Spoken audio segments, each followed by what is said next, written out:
Appreciate the introductions and appreciate each of our panelists that have made time and taken time out of their evenings or afternoons, as it may be, to join us. And thank you to you for joining as participants, our medical students who are interested in taking the next steps together.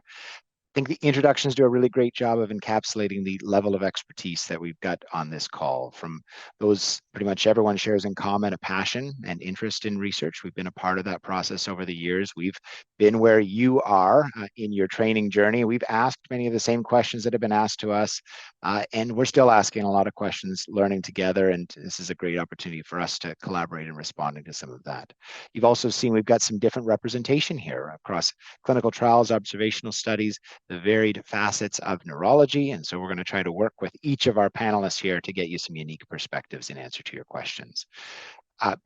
Your team, as medical students and other colleagues, have been kind enough to submit some questions for us up front. So we've got lots to work with, which is going to be excellent and hopefully going to generate a really productive discussion. But we encourage you as well to enter questions as we go along. You'll notice the little Q&A button at the bottom of the screen. Tap on that. You can enter questions there. That lets us track those. It lets us to respond to them in real time, to organize things, and helps us as we keep a record with a plan to develop some frequently asked questions and responses following this session. So without further ado, we want to hear a little bit from each of our speakers as we kick things off here. And I think maybe the best way to start a session on research is to ask our panelists their experience with research. And for each of them, we're going to hear just a little bit about kind of where things started. And we are going to start with Dr. Fry. Jessica, if you're able to tell us about your first publication. So your first tends to be a memorable one and a special one. What stage were you at? What was the focus of the work? What was your involvement? Yeah, so well, hello everyone again. I'm Jessica. So my first publication came out of medical school. So between my first and second year of medical school, we had like a summer break period that we could elect to do research, and I elected to do some research. And I worked in the field of anesthesia, which has nothing to do with what I'm doing now. But the reason I was interested in it was a creative project on listening to jazz music in patients recovering from hysterectomy in the PACU. And my role was to give them the headphones that they could listen to the jazz music and then collect their vital signs and document everything in a spreadsheet. And then I analyzed the data and turned all of that over to the PI. And that was really my big role, was consenting and enrolling patients in this study. And I did a little bit of writing for the manuscript, but the first author was really the primary person doing most of the legwork there. But it did result in my first publication, and it was a really nice introduction to what it meant to be on a collaborative research team for me, and definitely piqued my interest in research. So that was where I started. Jazz music in the PACU. I love it. And shows the value and many varied opportunities to participate and really contribute. Dr. Fu, Catherine, can you tell us a little bit about your first foray into research and publication?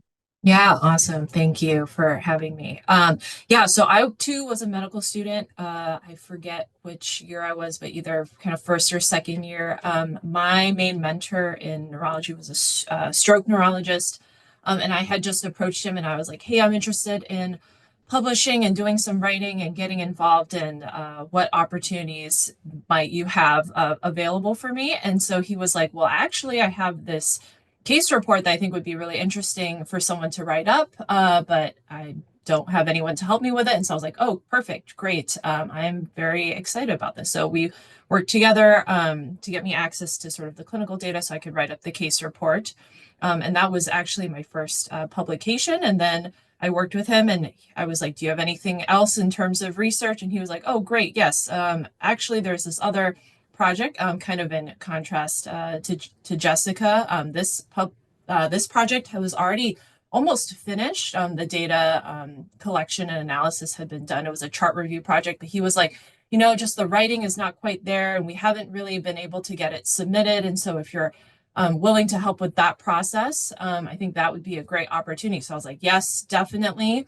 So I did a lot of the writing actually for that manuscript, and had sort of shepherded it through the submission process and the reviews process. So actually on the back end of things, and that was my first sort of research publication. And so I think a good sort of view into like the different opportunities for you to get involved at different stages of projects. Yeah, and I'll say I love and admire your initiative there and asking that first question about what you can do, and then kind of a matter of you build that trust, you build that relationship. You're in the right place at the right time, and it sounds like a successful intervention. Harini, first publication. What stage were you at? What was the topic? What advice do you draw from that? I was a little later in the game. It was actually my first year of neurology residency, rotating through Memorial Sloan Kettering, and we had this rare case in a transplant patient of neurological manifestations. And the fellow said, this would be a nice write-up, who wants it? And I just said, sure, I'll do it. And that was my first foray into publishing, and to getting something published. So it is possible to get into residency without publishing then in medical school. Yeah, it is.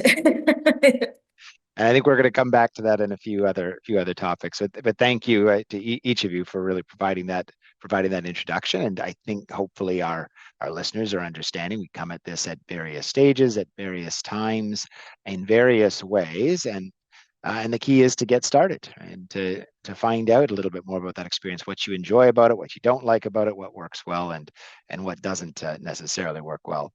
We're gonna keep going with kind of some group input and discussion here, as we let you adjust to the idea of asking a few more questions, but thinking about hot topics right now. So some of this is about the right place and the right time. We've talked about that. It may be about an interesting case, and interesting cases are always relevant to the practice of neurology. But what are some of what you think as panelists the most exciting or emerging areas of research in neurology right now? We can start with Jessica. So for me, I think actually all of us are movement disorder doctors. So I obviously am really invested in movement disorder patients, since that's my primary subspecialty. And I think neuromodulation is a really big area of research right now. So I think that's something that I'm personally very interested in, non-invasive forms, like low intensity focused ultrasound and transcranial magnetic stimulation. But of course, there's lots of active areas of research in deep brain stimulation, which has been around for a long time, since the 1980s. So I think that's some of the topics that I'm personally interested in, that I think are making a big impact in the field right now. Catherine, anything to add, even outside of movement disorders? And Okay, yeah, keep it great. broad. Yeah. No, I appreciate that. Yeah, I mean, in terms of neurology, I think there's just so many exciting areas of research. I mean, you can talk about technology, you can talk about genetics, and people are talking about, right, precision medicine and how we can tailor, someone's genetics and background to their treatment plan. There's all these clinical trials ongoing for treatments that will hopefully slow down the progression of a lot of our chronic neurologic conditions. So I mean, there's just so much to be explored in neurology, from that clinical kind of scientific aspect. My area of scholarship is a lot of medical education research and scholarship. So I do a lot of like curriculum development and looking at, are we evaluating and assessing our trainees in a way that's sort of evidence-based and data-driven. And so I've been working a lot with my mentees on that. And so I didn't even know really when I was a trainee that medical education research or scholarship was like an area of research. And now we in neurology have a whole journal for it. So check out the Neurology Education Journal if you have not yet. And so I think that is a really exciting area of study as well. And yeah, encourage people to also look into that. Arini, anything to add? Hot topics on your list, or what you see coming forward in the future? Jessica and Catherine touched on a lot, but a lot of very cool stuff that's coming, like tech and genetics and neuromodulation. I think also the interplay and between diseases as well, and the co-pathology of diseases is really important. So Greg, there's a co-pathology with PD and Alzheimer's. So, our fields cross very much. But there's still a lot of interest in movement disorders for, old-fashioned phenomenology and getting all these cases together from all over the world. And so, as you said, it's case reports and case series are still very valuable for us. And the role of genetics and the diverse phenomenology there. So there's a lot to learn, even from simple cases or not so simple cases. Yeah, I think what I usually find myself talking about when answering this question, but what's exciting? Well, it comes back to what's exciting for you, of course. And if we've got a bunch of movement disorder specialists on the call, we're going to hear about that. I think in other realms, we see the adaptation of increasingly available technologies. So AI in neurology. How do we find those clinical features or combinations of clinical features that help us be better diagnosticians, understand diseases, or this intersection across diseases, recognizing that rarely in adult neurology in particular is it as simple as disease A and symptom B. It's often, it might be disease A, B, C, and D, and symptoms through the rest of the alphabet that are coming out there, interacting with genetics and environment and all other things. And so I think building that team and anchoring it in things that excite you is great. For me, the trick has always been, and I think it almost feels like cheating, and you guys may have the same experience.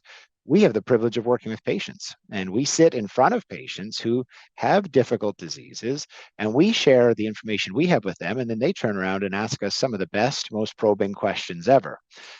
And my favorite thing about that is I find myself constantly saying, I don't know. I reassure my patients. It's not because I'm a bad neurologist. There's just that there's a lot more that we don't know, and research is the answer. It's the pathway to answering those questions. So the questions that excite me the most are those that my patients tell me meet their needs. And so you can spend that time with your patients in a clinical care setting.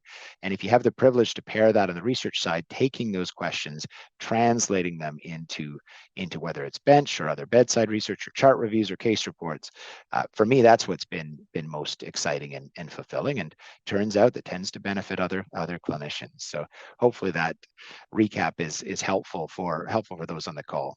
We've got a great question in the chat right now, in the question and answer phase here, and I think it's touching on maybe Catherine, back to kind of how you started. How do you go about beginning that process as an interested medical student where maybe all you have is interest? How do you start identifying people at your center that you might want to work with, that might be open to working with you? What are the first steps that you could advise our students on taking? Yeah, sure. I think honestly, starting out with just sort of areas of interest, as Greg was saying, like you want to get started with something that interests you. And admittedly, in medical school, you might not know yet what interests you. And so you might just, like I, saw an interesting case, or I read about, this aspect of neurology, and then you contact a couple of people who may be willing to, serve as your mentor or chat with you. And you might just start out by asking them, what are the, types of patients that you see? What's the kind of work that you're doing? And then see which, kind of area of research might interest you most. And then follow up with them and say, hey, are there any projects that, I can get involved in? What would my role be as a medical student? And really start defining those goals with that potential mentor. I think a mentorship relationship is really a two-way street. Sometimes it doesn't feel like it. Sometimes you feel like you're just trying to find someone who's willing to work with you. But it really is a two-way street, and you want to get a sense of, what are my goals from this experience? Is it to get a publication? Is it just to learn more about research? Is it, multiple goals? And is this person in kind of a situation or a circumstance that they'll be able to support me in those goals? I'm happy to expand on that a little bit more, but want to see if any of the other panelists want to add to what I'm sharing here. Yeah, I would echo exactly what you said. I think mentorship is so important to seeing you succeed. And so identifying a good mentor for you is definitely the first step. I can kind of use an example of my own. When I was in residency, I wanted to do this kind of insane project, which was like a full board clinical trial using TMS for post-stroke depression. And I was like, oh yeah, this is going to be this amazing thing. I'm going to do this. And the only reason it was successful was I had a mentor who said, yeah, let's do it. And she helped me with so much of the project, even to ensure that there was funding for it, to ensure that it was, I mean, we had to write like an IDE and get the FDA to approve an off-label use of the TMS. I mean, it was insane. But the takeaway was I had this amazing mentor who wanted to see me succeed. And that was the reason the project was successful. So I think finding someone who is going to be not looking out for themselves, but looking out for you as a mentee is really, really important. And I would probably also kind of at the beginning when you're approaching someone say like, here's my idea or here are my goals. And you need to be just as clear with them as they are with you about what they're hoping. I think someone mentioned it's a two-way street, right? The mentor-mentee relationship. And I think the most successful mentor-mentee relationships are when there's clear communication. So that would be my 2 cents to add on to that. If we expand on this a little bit, can I ask what do you think, and Harini, if you don't mind answering from your experience, what are the qualities of a good mentor? And we probably all share in common that we've had good mentors. That's, I think, key to developing in research and developing in any aspect of our career. We've probably also had some that are less than good. We can talk about that too. But Harini, your experience, what has made good mentors from your perspective? Open line of communication is really, really important, as Jessica and Catherine alluded to. The other thing also is to make sure that you're following up with them as well, right? Because they're probably super busy. And if they're not able to really walk you through every step, if you don't do your part, the project's just going to fall flat. So it is very much a two-way street. So it's really important. And I've had, different mentors along the way throughout my, career so far. And I've had, mentors who've helped me literally write protocols or read protocols. But I think the people who really encourage you and, if you say, I'd really like to write this case series or case report or like, do this retrospective study and they don't, poo-poo the idea, but say, yeah, okay, sure, I'll help you. I'll walk you through it. Those are really, really good mentors. But it's also important to follow up with them as well, because the longer you kind of drag out a project, the less likelihood you are to get to completion. So it's important to stay on track.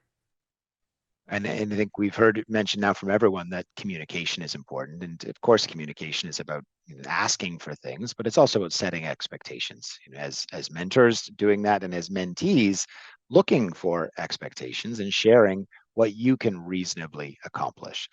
There's a temptation, I think we've probably all faced it. We want to say yes when opportunities come our way. It's much worse so to say yes and then not deliver, and better to say no. Actually, I can't commit to that. I don't have the time for that right now. But maybe here's what I can do. So being open, and as a mentor, I think some of the toughest things that we have to do is say no to prospective mentees if we don't have that time, and we know it's not fair to bring someone on and not deliver as a mentor. It's a responsibility that, and these folks, our panelists, are selected because they've demonstrated and done this well. Thoughts from the panel on what makes a good mentee? We've got some prospective mentees here, so communication is a two-way street. What are the other qualities that make for a great prospective research mentee? I think sticking to deadlines is really important as well. And that's part and parcel with setting the goals, right? So if there's an abstract that we want to submit, it's important to stick to the timelines that the mentor sets so that you're able to get everything done and not scramble at the last minute. Any other thoughts from the team? I would also say someone who's willing to do the work and is excited and motivated and passionate. I've worked with a lot of students who have never had research experience, and that's okay. But if you're motivated and you show up and you're like, well, teach me, I'll learn this. I think that's a great quality to have. And I've seen lots of students, I've worked with actually a lot of undergraduate students who've gone on to present at international conferences, and that I think it's really because of their enthusiasm for sticking with something brand new to them. So Yeah, that's awesome. And if I could add, I would say come to each meeting prepared with an agenda. because that way you just make the most of your mentor's time and your own time. In between your meetings, you're working on, whatever stage of the project, and you're like, I realize I don't know much about XYZ. And so these are the specific questions I'm going to ask about writing this paper or the data collection or, whatever step of the process it is. And I think, that way your mentor will, be able to just directly answer those questions because to them, that those questions seem pretty straightforward. And so, that'll, I think, really optimize the time that you have together. And then just to echo Harini's comment on following up, I think that's just so important. And one of my best mentors was just so good about, if I don't respond to you, please don't be afraid to email me again because I get a lot of emails. And I don't think it's annoying or anything. I just need the reminder. And so I think a lot of our mentors probably are in that mind space, but even setting those expectations up front and being like, hey, if I don't hear from you in X number of days, is it okay if I email you again? I bet a lot of people are going to say yes. Excellent advice. We're hitting on a few of the key things here that are required for medical students to do research. Right? I think you've heard it. You need to be motivated. You need to have energy. You need to keep deadlines. You need a mentor. Dr. Fry, are there other things that you would put into that core sort of essentials for our audience members who may be thinking about going down the research pathway, wanting to engage a little bit more? Yeah, I think finding someone that you connect well with and is going to collaborate well with you and perhaps other subspecialties is really important. We kind of touched on sometimes we have bad mentorship experiences, and I think one of the bad mentorship experiences I had was someone who was looking to get publications and looking for someone to do a lot of basically scut work, and not necessarily looking to mentor me in, how can I do this independently? How can I do this in the future? And I think when you're looking for a mentor, you want someone who is not just in it for them, but is in it for your success too. And I think you can tell that based on kind of, you can sit down and have conversations. I think I usually will interview my potential mentees, and I think that's a time as a mentee to interview the mentor and make sure they're a good fit. I definitely, even during medical school, I definitely had some kinds of interviews where I felt like, oh, this isn't a good fit. And just doing research itself is not necessarily going to be the best experience. You want someone who's going to be able to really point out like, okay, this is how you write an IRB. This is how you do a statistical analysis. And you want someone who is going to help you to eventually become independent, because at the end of the day, that's the goal, is to be able to do this on your own independently. And yeah, so I think touched on some of those points already, but I would just echo those again. And such good advice there. We've got some more questions coming in. Thank you for those submitting them. We are going to get to each of them. And kind of as we transition to some of the questions on the board, a question for you, Dr. Sarva, about how do we select a project, and kind of wrapped into that is how do we find both the project but also of course the idea that drives the project if for medical students that are starting out. I think through your clinical rotations, you'll probably get some of the best ideas for projects, whether it, again, like, very interesting patient, or, that might spur a systematic review, or just looking at different treatment options for something, whatever really interests you or that you find exciting, I think is probably the best project, something that that you're going to complete, get either a poster or a publication out of. I know I've had like medical students and residents probably, help me with projects that they weren't entirely interested in, wholeheartedly, and I get it, and it helps them because they get more publications too, and that's totally fine. But you can always tell the difference when someone is really interested in the subject.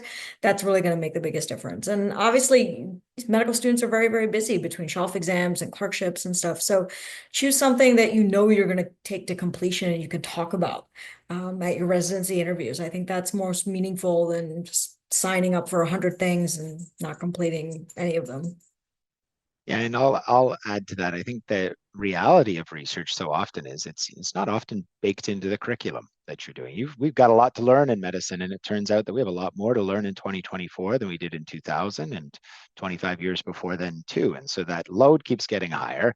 And medical students, you keep getting more aspirational and inspiring for us by taking on more and more things. So this is excellent advice. Take on something that you are passionate about, because the reality is that a lot of the work for research is done in the margins. And that's, so if it's not something you enjoy, you just added something to your list that you're not going to want to do at the end of the day, or instead of doing something else. And I think that's, for me, has also been the success. Those projects that were easiest for me to complete weren't necessarily the easiest projects. They were the ones that I felt motivated about, and got a lot of enjoyment out of, and didn't mind when I was being pushed a little bit more by my mentors to explore a few more angles.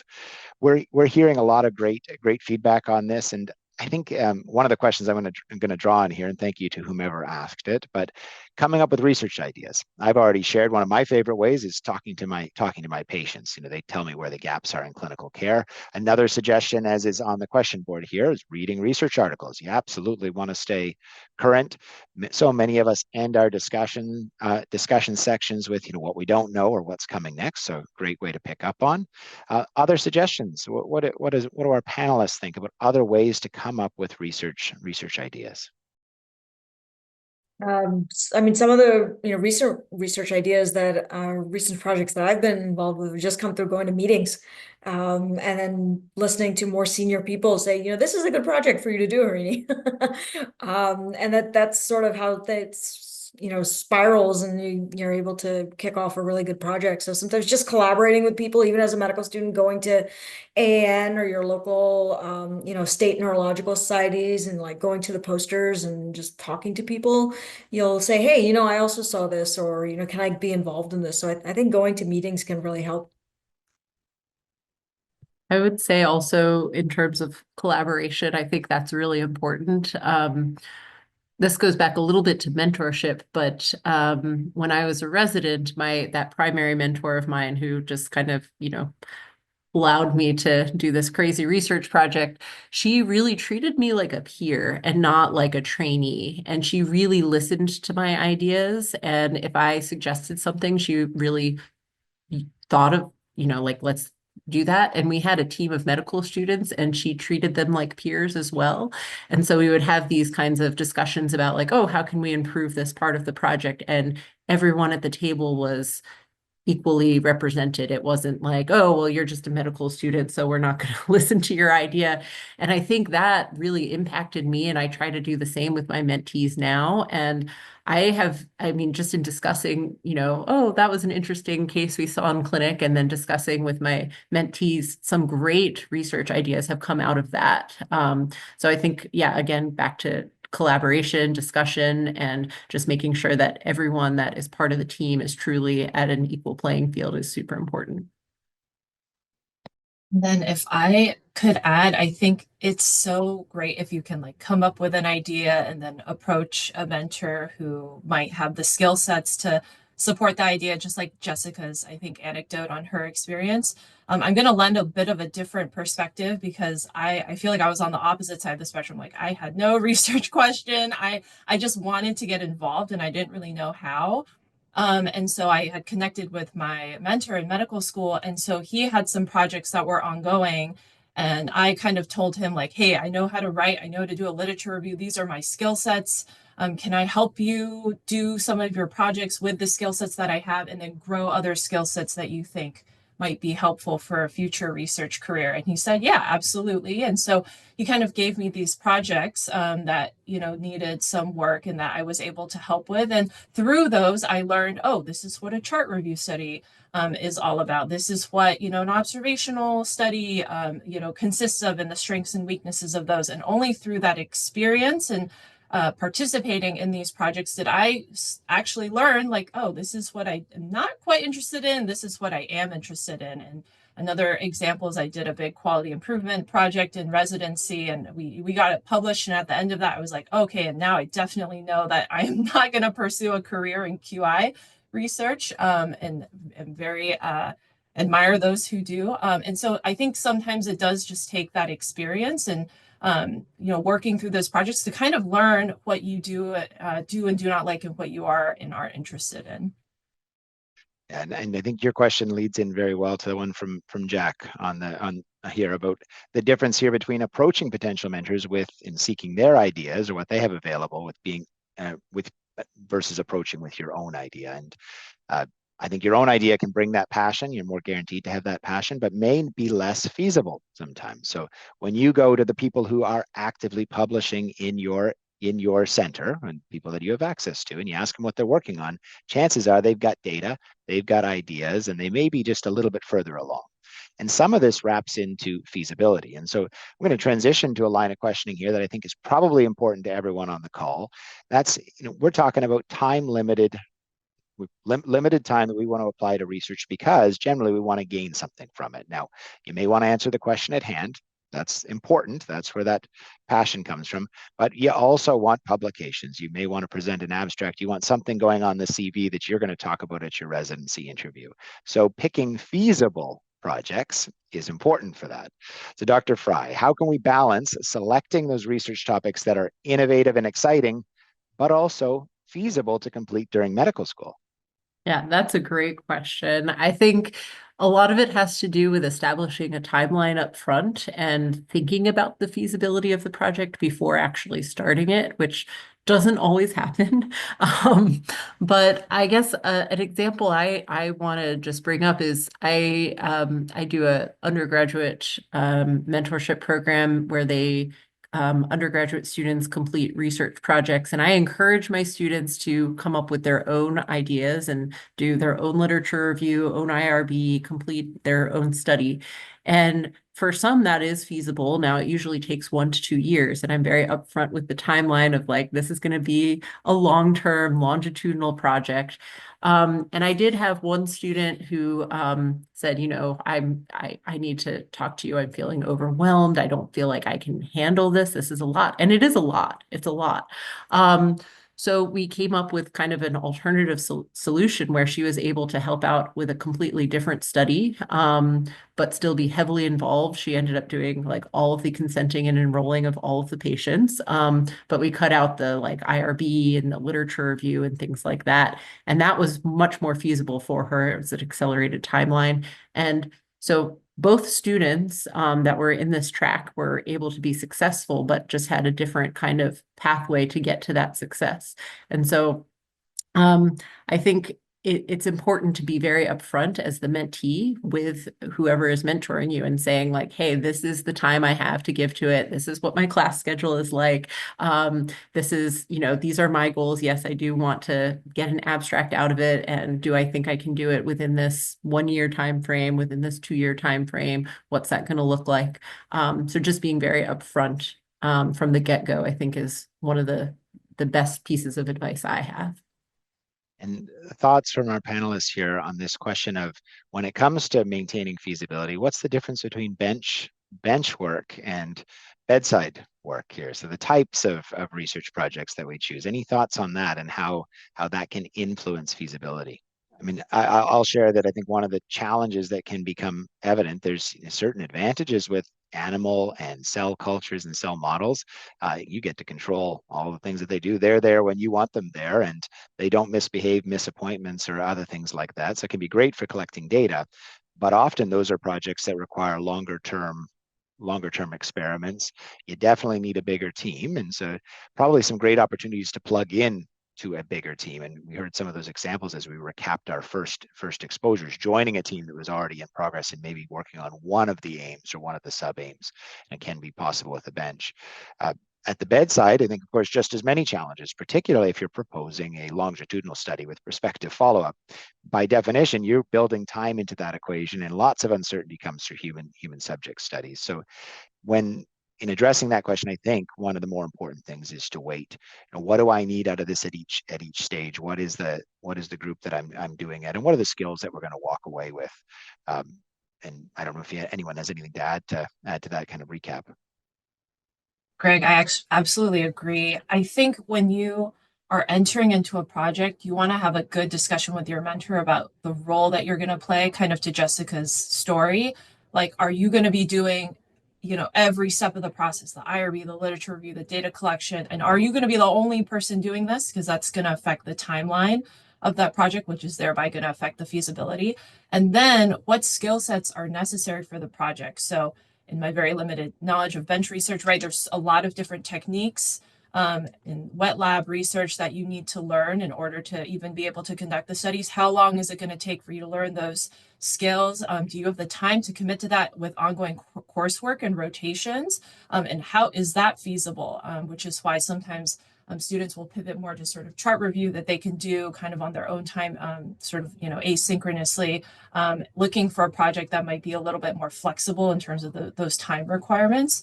And so whereas other people have, dedicated, months maybe as part of their curriculum where they can do more in-depth research, then that might be more compatible with some of these like bench research type studies. So really thinking about your role, the skill sets, those things are going to play into that feasibility. Yeah, thank you for that.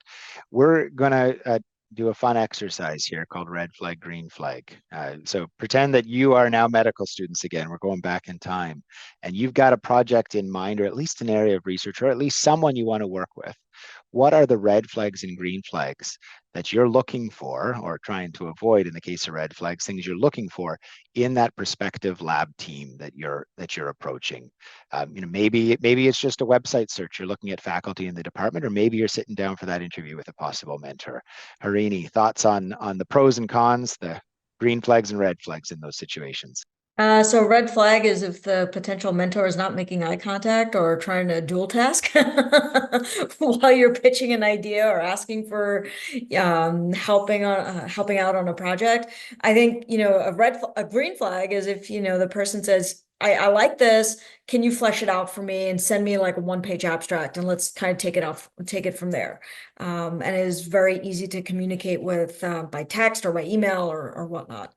Jessica, anything to add? Your green flag, red flag list? I would say red flags, toxic environment, especially if there's a team of people already working with this PI or mentor, if you can talk to them and what their experience has been like. I think hearing if it's toxic is helpful to determining that you don't want to work with that mentor. Similarly, a green flag would be if there's really good camaraderie and good collaborative feel. I think that we are our best scientists when we can be creative with the people that are excited and passionate about similar topics. So it's good to feed off of each other's energy. So those would be my red and green flags. And Catherine? Yeah, I'm going to go back to communication again because I think it's so important, but I'm going to give specific examples. A red flag for me was when I emailed the mentor, we met, we chatted, and I followed up emailed, I didn't hear back, followed up emailed again, didn't hear back. I was like, if I can't get a hold of them, I'm a little bit worried about this future together with a research collaboration. And so that responsiveness, as busy as I am now, I try really hard to be, responsive still and to be accessible and to at least respond, every, within emails about 48 hours. And again, like encourage my mentees to follow up on emails. And in terms of green flags, I think it's the same thing, right? So setting those clear expectations, clearly communicating the goals and like encouraging, yes, like, oh, this conference is coming up. Let's submit an abstract. Like they know what the deadlines are. They will advocate for you around those. They will think of you for opportunities. I think that's a huge green flag in a mentor. And I was going to suggest the same thing. And I think, Harini, you mentioned that too. It's getting in contact with someone, needing them to get back to you. So if you're on a timeline, and we're all on timelines, and you're especially on a timeline if you've got a residency application looming, and it takes 6 weeks for someone to set up the meeting, they may be responsive. I'd love to meet with you. Contact my secretary. Okay, I'll get you in 6 weeks. That might not be the right person for you at that right moment, and it probably doesn't reflect any lack of interest in the mentor. It's the demands of the season. We may have a grant application going in, or several other projects, or maybe just maybe vacation or something else that we're looking forward to too. So keep that in mind. I'm going to share another one of my my green flags here. If you're thinking about publishing with or working with someone on a paper, look at PubMed. A green flag is someone who's publishing frequently enough that you're probably going to get in on that cycle. And a similar green flag is who's the first author. If it's other medical students, residents, trainees in the group, that's going to be great for you. That's a lab that's set up to bring you to the front and give you some opportunities and responsibilities to participate. The corollary to that, the red flag, is the person perhaps with two, amazing publications, high impact journals, but two in the last year. That might be hard to jump in on. Or the person who's the first author on all their publications, where the grad students, medical students, other fellows are falling in line. Still important, still being acknowledged, but if your goal is to be first author, publish in a lab where you can see yourself as first author. And so there's some additional advice that can factor into that. We're going to continue on the theme of practicality here, and we're going to dig just a little bit deeper. And so, Dr. Fry, publishing case reports, case series, is that insightful? Can it be impactful? Is it preferred, or should we shy away from it at this stage of training? Yeah, I think Harini actually brought this up near the beginning that especially in movement disorders, I feel like case reports are like super relevant. But I think it's depends what the case is and what you are learning from it. So the act of writing a case report just to write a case report in and of itself is not necessarily helpful. But I think that if you write a case report well, then you are probably putting in just as much work writing up a case report as you are writing a manuscript for a regular study. Now, you're not doing the same amount of work in terms of data collection and analysis and stuff like that, but a well-written case report is still going to be well-researched, and you're going to have to do a pretty extensive literature review. And I think that process is still valuable, and still adds to the literature. And I know, at least from a movement perspective, I definitely use case reports to kind of inform me about, interesting genetic or phenomenology types of things that I might not have seen before, or, oh, wow, they tried this treatment for something that's really hard to treat. Let me try it. Why not? So I think there's definitely still value, as long as you're putting good effort into it. I would say case reports are not an easy thing to get published by any means, but they can still be very valuable when done And well. I'm glad you made that point. I think that I learned that experience early on. Case reports can take even longer to be published sometimes because, as one of our questions here, not all journals accept them, or some journals say that they're going to accept them, but then really set the bar so high that they're looking for, I guess, the first patient with Alzheimer's who's cured. Maybe they'll accept that as a case report. Who knows? Thoughts, and this is open to anyone, on what are the journals that you turn to if you've got that great case report that's got some teaching advice. And Catherine, I'm looking to you for at least one great journal that accepts case reports from medical students, residents, and fellows. Yeah, sure. I'm happy to talk about the Neurology Resident Fellow section. So yes, so we are sort of the Resident Fellow section of the Green Journal, the Neurology Journal, and we accept case reports. I think what people may not know is that we actually don't accept what we call like traditional case reports. So you may see like the traditional case report, you have the abstract, the description of the case itself, and then sort of a discussion. So we don't have any sections that accept that sort of traditional format. And so if you are going to submit a case to our section, please read through the author guidelines, because we have different sort of structures to those case reports. One is our clinical reasoning section, which is more structured like a morning report style, where you kind of break up the case and you have sort of questions for consideration after each section. Or our pearls and oysters section, which kind of highlights like sort of key clinical pearls or sort of mistakes, those oysters that you should not make. And then following that, sort of the case and the discussion. And then it may not need to be sort of that traditional case report format. We have a video neuroimages section where if you just have an interesting video, you can submit that. We have a neuroimages section where if there's an interesting imaging finding or pathology image that you think has a very high educational value, we accept those as well. And so I encourage you all to think potentially beyond those traditional case reports. There's other formats and other submissions that you can submit to different journals, and certainly to the Neurology Resident Fellow section. Thank you for putting in that plug. Uh, we're talking about journals, and so Harini, how do we choose an appropriate journal to publish your research in? There's so many to pick from, and of course that's grown explosively. So, what are the tools that you use? What's the advice that you can offer? So I look at in journal impact factor, which you can Google. So the higher the impact factor, depending on where you are and what you're publishing, it may be hard to get into that specific journal. You also want to see what journals will accept, case series versus reviews or systematic reviews or meta-analyses. You can just look through the table of contents and see what they're taking in over the last like couple of months, and that'll give you an idea as to what to choose. And it also depends on, what field of neurology. If it's like general neurology, neurology clinical practice still takes really good case reports. If it's more of a subspecialty area like stroke or movement, or epilepsy, you may want to target one of the subspecialty journals. So that's probably what I would say in terms of how to choose the journal for each paper. Yeah, But great also, advice. but also don't give up. So, if it gets rejected the first time, it will find a home somewhere. So just keep plugging along.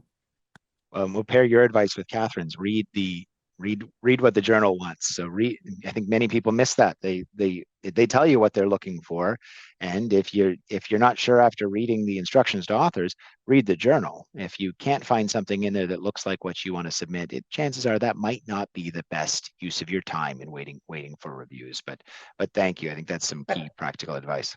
I've also actually emailed the editorial team and said, "Hey, I have this paper. Are you interested in it?" And they might say, "Yeah, sure, send it to us. We'll take a look." Yeah, another great point. When it doesn't always go the way we want, right? We embark on projects and we don't necessarily get the data that we think we need. Maybe the result is negative, and while negative results can certainly be published, there's some challenges with that. So, getting to this question, another excellent question here: if research doesn't lead to a publication, Dr. Fry, how do we maximize that experience and maximize it not just in our career development, but also in our residency interviews, practical application? Yeah, that's a fantastic question because I think that is the reality for a lot of projects. Um, I think there's a couple things that you can take away. One would be, okay, what did I learn from doing this that I can set myself up for success next time? Why did things go wrong? Why didn't we get the results that we were expecting? I would also say that sometimes you can still publish negative results, and there is definitely a publication bias. I just because of my field, I wanted to bring up there's this really well done study about is strep throat a precursor for Tourette syndrome, which is this kind of very controversial topic. And they did this really extensive study showing that, there was a negative result. There was no positive correlation. And that was published, I believe, in the Neurology Green Journal. So that I think is a great example of it was a very well done study with negative results, and it still informed the scientific community, and so was still worth publishing. But I would say, yeah, the big takeaways would be to look for ways to improve the project for next time, or hey, maybe there's something to these negative results that we should share with the scientific community. Yeah, and I think there's so much value in publishing those results, but it's can be a challenge. We all hope for the p less than 0.05. And that's another. No, we can talk all day about p values. There's more to it than that. We're running down on time. This is such a great discussion with great questions.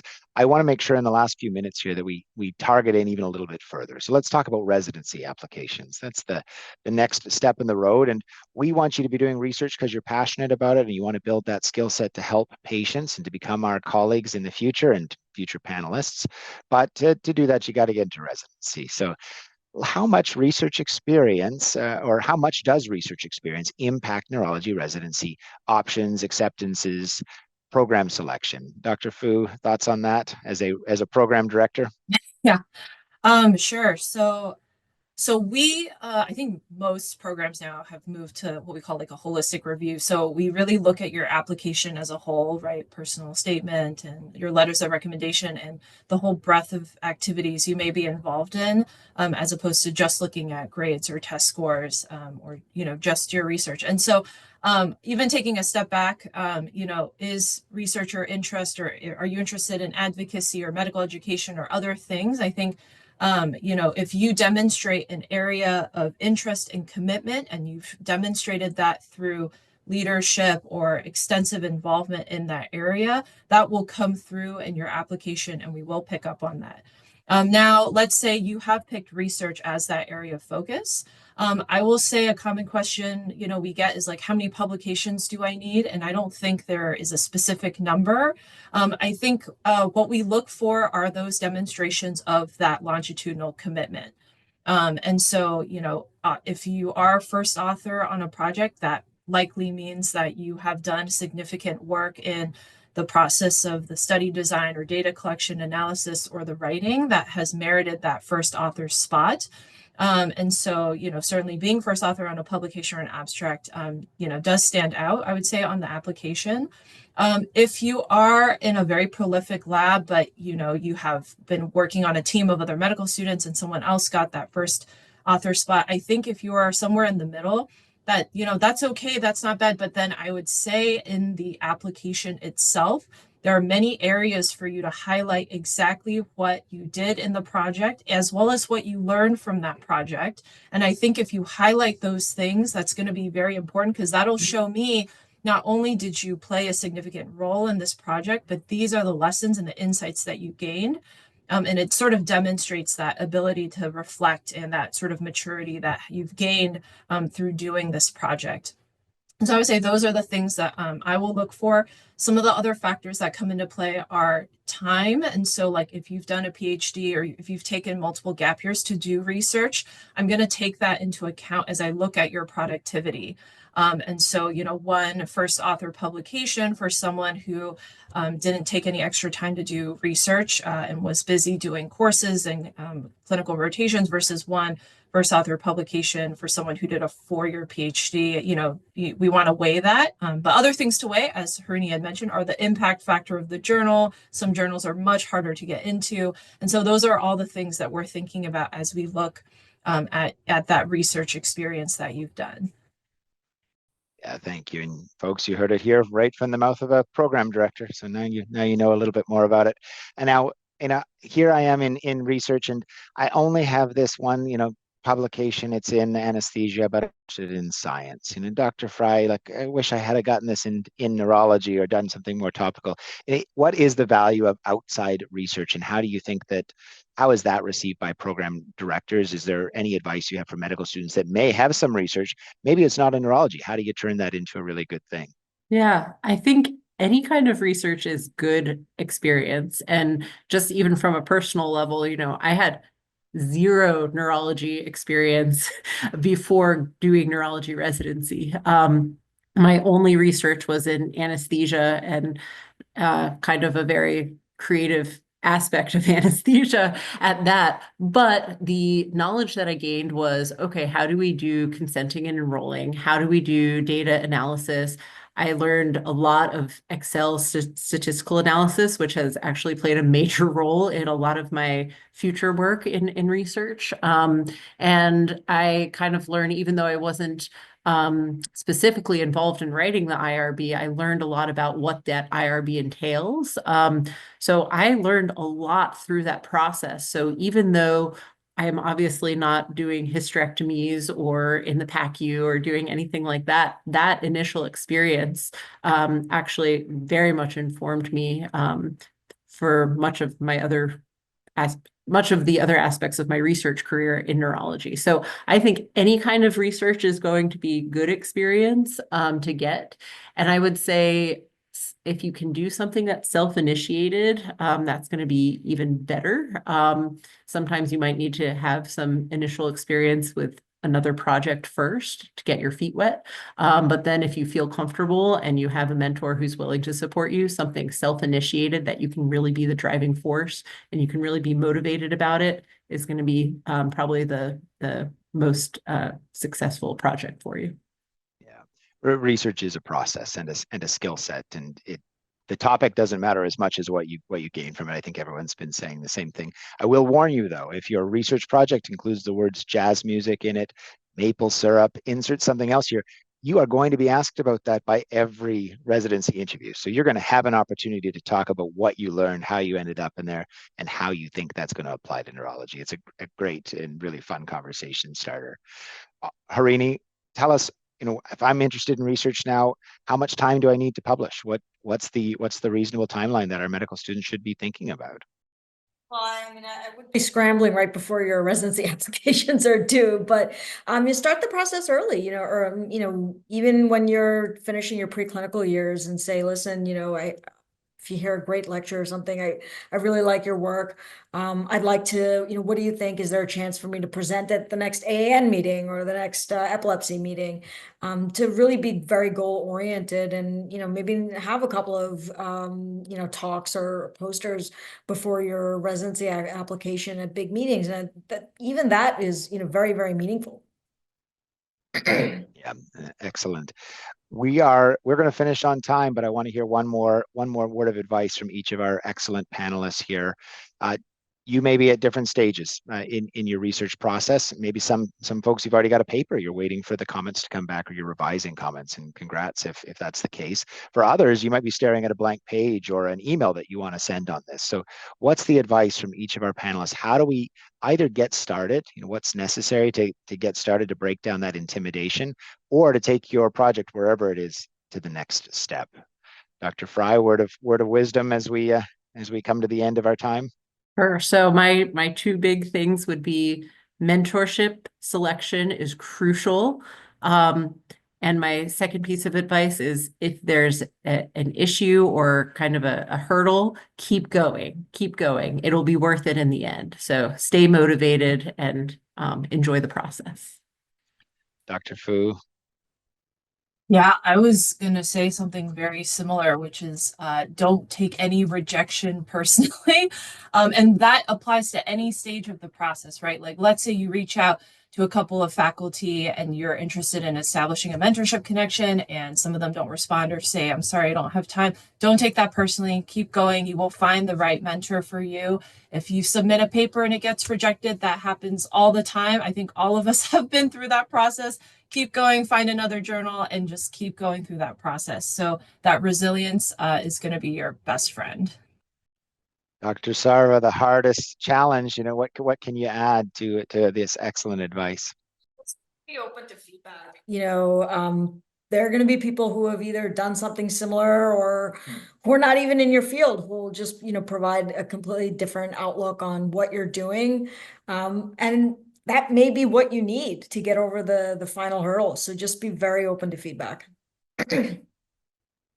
I think that's amazing advice. And rest assured, if you're listening to this, we've all had papers rejected. We've had grants that didn't come the way we wanted to, but we've persevered. We've seen the rewards of that, and we're totally encouraging you to do the same. So it's been a real pleasure hearing from each of you. I greatly appreciate it. And thank you for the outstanding questions. I know there's a couple that we didn't address right here. We're happy to type some responses back to that so that our thoughts on it. Again, really appreciate each of you taking time out of your schedule, and each of our invitees here taking time out of your busy schedules as well. We wish you great success. We look forward to welcoming you as colleagues to the amazing practice of neurology, and I think the really rewarding aspects that come when we blend clinical work with really outstanding innovative research.